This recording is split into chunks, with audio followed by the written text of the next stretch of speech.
안녕하십니까. 오늘의 강의는 저번 시간과 같이 여러분들이 흥미와 관심 있으실 만한 질문과 이를 해결하는 세 번째 시간입니다. 오늘 달아본 질문은 다음의 네 가지입니다. 리튬이온 전지가 최고의 전지인가? 미래형 전지는 어떤 형태일까? 리튬이온 전지가 영원할 수 있나? 전지는 어디서 어떻게 만드나입니다. 첫 번째 질문은 리튬이온 전지가 최고의 전지인가입니다. 이 질문에 앞서 현재 전세계 전지 시장이 어느 정도인지, 그리고 리튬 2차 전지가 얼마나 그 시장을 점유하고 있는지 알아보겠습니다. 현재 2차 전지 시장은 전기 자동차와 휴대용 기기 보급의 지속적인 증가로 지속적인 상승세에 있습니다. 전기 자동차의 보급이 감소되지 않는 이상 이러한 추세는 변하지 않을 듯합니다. 2014년도에 예측한 2025년도 2차 전지 세계 시장은 약 15조 정도입니다. 제 개인적인 의견으로는 현재는 이보다 더 크지 않을까 싶습니다. 전기차의 시대가 빠르게 도래하고 있기 때문입니다. 그럼 리튬 2차 전지가 모든 종류의 전지 중에 최고의 전지이기 때문에 시장 대부분을 차지하고 있으리라고 생각하고 있는 분들이 계실 텐데요. 리튬 2차 전지보다 우수한 성능과 높은 안정성을 갖는 전지는 물론 있습니다. 단, 전지업체에서 안정적으로 전기를 저장하고 문제없이 저장된 전기를 잘 공급해주는 전지를 리튬 2차 전지로 결정했기 때문에 전지시장 대부분을 차지하고 있으리라 생각됩니다. 그럼 리튬 2차 전지보다 우수한 성능과 높은 안정성을 갖는 전지들은 어떤 것이 있는지 알아보겠습니다. 성능을 기준으로 최고의 전지를 알아보기 위해서는 앞 시간에 안내해드린 에너지 밀도를 기준으로 비교를 해보아야 합니다. 한정된 공간과 무게 대비 얼마나 많은 전력을 저장하는지를 나타내는 지표인 전지의 에너지 밀도를 기준으로 보면 리튬 2차 전지보다 우수한 전지가 상당히 많습니다. 리튬 공기 전지의 에너지 밀도는 리튬 이온 전지의 거의 몇 배에 달합니다. 리튬 황 전지만 해도 약 3배 이상은 됩니다. 이런 전지를 우리가 사용하는 스마트폰에 사용하게 되면 며칠은 거뜬히 갈 수 있을 듯 합니다. 그럼 안전성 측면에서 리튬 이온 전지보다 우수한 전지를 알아보도록 하겠습니다.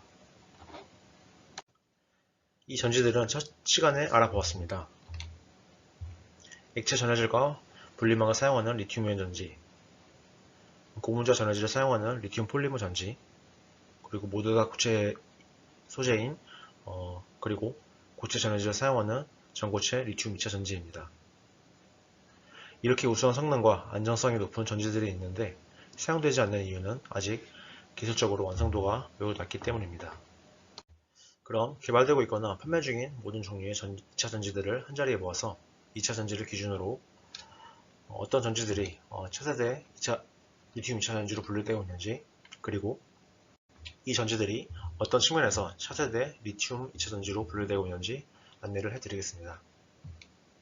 먼저 현재 개발되고 있거나 사용 중인 모든 종류의 전지들입니다. 다소 생소한 전지 종류들이 많으실 거라 생각됩니다. 그럼 짧은 시간이지만 한번 쭉 살펴보시기 바랍니다.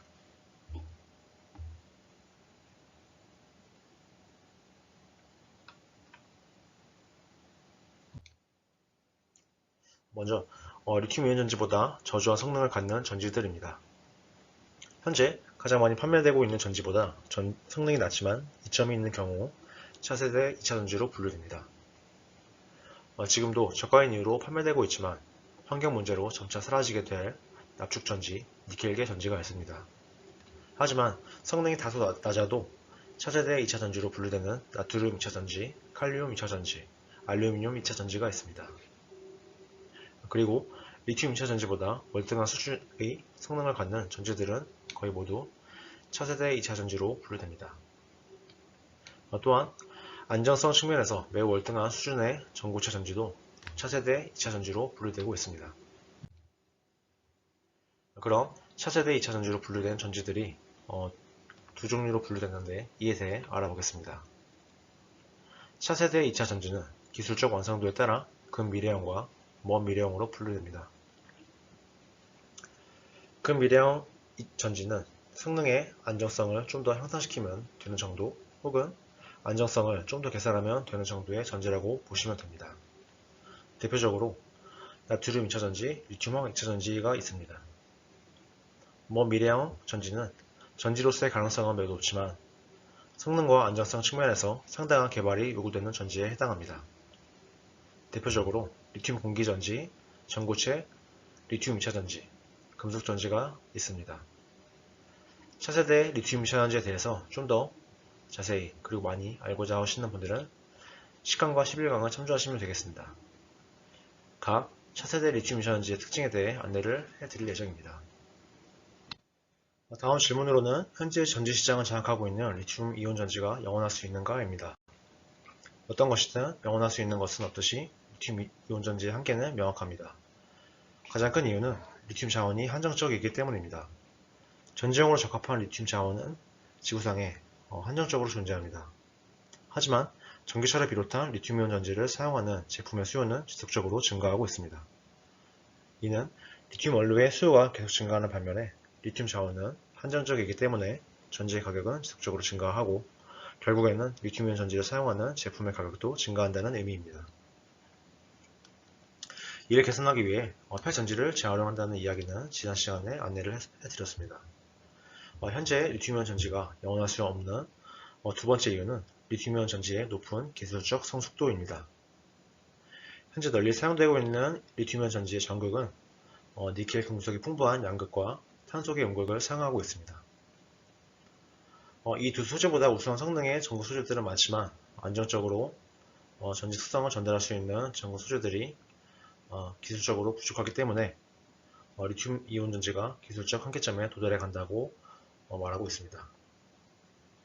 이를 개선하기 위해 많은 연구자들이 우수한 성능의 전극 소재를 개발하거나 차세대 리튬이온 전지의 개발에 박차를 가하고 있습니다.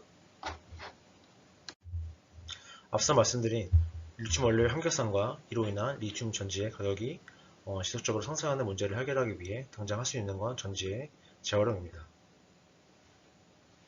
자원이 한정되어 있고 재활용된 리튬 원료를 사용하여도 성능에는 큰 영향이 없으니 이 방법이 가장 현실적인 대안입니다. 그리고 이 문제에 대한 근본적인 대안으로는 리튬 원료를 사용하지 않는 리튬 2차전지로 리튬 2차전지를 대체하는 것입니다. 이러한 전지는 차세대 리튬 2차전지에 해당하는 나트륨 2차전지 혹은 칼륨 2차전지 등에 해당합니다. 각국의 주요 전지업체에서 앞다투어 나트륨 2차전지의 상용화 판매 계획을 내놓고 있습니다. 다음으로 리튬 2차전지의 기술적 한계를 개선하기 위한 대안은 현재 사용되고 있는 니켈 금속이 풍부한 니켈 관란계 양극보다 우수한 성능의 양극을 지속적으로 개발하는 것입니다. 혹은 더욱 많은 리튬을 저장할 수 있는 공극을 개발하여서 전지의 에너지 밀도를 높이는 방법도 있습니다. 쉽게 설명드리면 양극에 포함된 리튬 이온을 음극이 더 많이 갖고 있을 수 있다면 양극을 더 두껍게 제작하여서 전지의 용량을 증가시키거나 음극을 얇게 하여서 더욱 많은 양극이 전지에 포함되게 할 수 있습니다.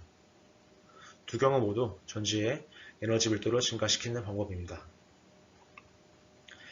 현재 사용되고 있는 니켈 금속이 풍부한 니켈 관란계 양극보다 우수한 성능을 갖는 양극은 니켈 금속이 더욱 풍부한 약 90%의 니켈을 포함하는 양극, 그리고 리튬과 망간이 풍부하여서 더 높은 용량을 갖는 리튬 관란계 양극 등이 있습니다. 그리고 현재 사용되고 있는 카본계 음극보다 더 많은 리튬이온을 저장할 수 있는 음극으로는 합금계 소재와 카본계 소재를 섞은 혼합 음극이 있습니다. 합금계 소재가 정말 많은 리튬이온을 저장하는 대신 방장 과정에서 부피가 많이 커지기 때문에 소량의 합금계 소재를 카본계 소재와 혼합하는 연구가 진행 중입니다. 이 문제에 대한 근본적인 대안은 차세대 2차전지를 개발하는 것입니다. 기술적으로 더 어렵겠지만 현재 사용되고 있는 리튬이온 전지에 비하여 월등히 우수한 전지를 갖고 있는 차세대 전지가 개발되어 상용화 되게 된다면 전기차는 지금보다 더 멀리 갈 수 있게 되고 스마트폰은 오랜 시간 동안 안정적으로 사용할 수 있게 됩니다. 다음 질문은 전지는 어디서 어떻게 만드는가입니다.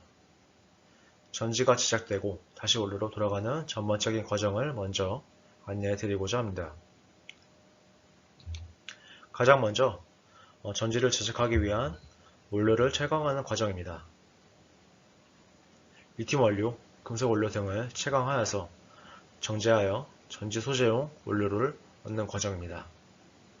다음은 전지 소재를 제작하는 단계입니다.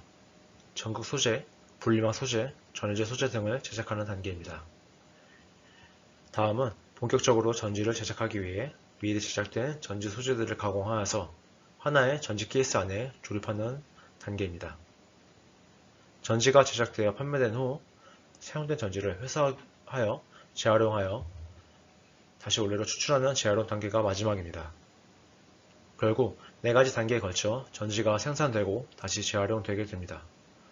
다음 장에서 각 단계별로 대표적인 업체들을 알아보겠습니다.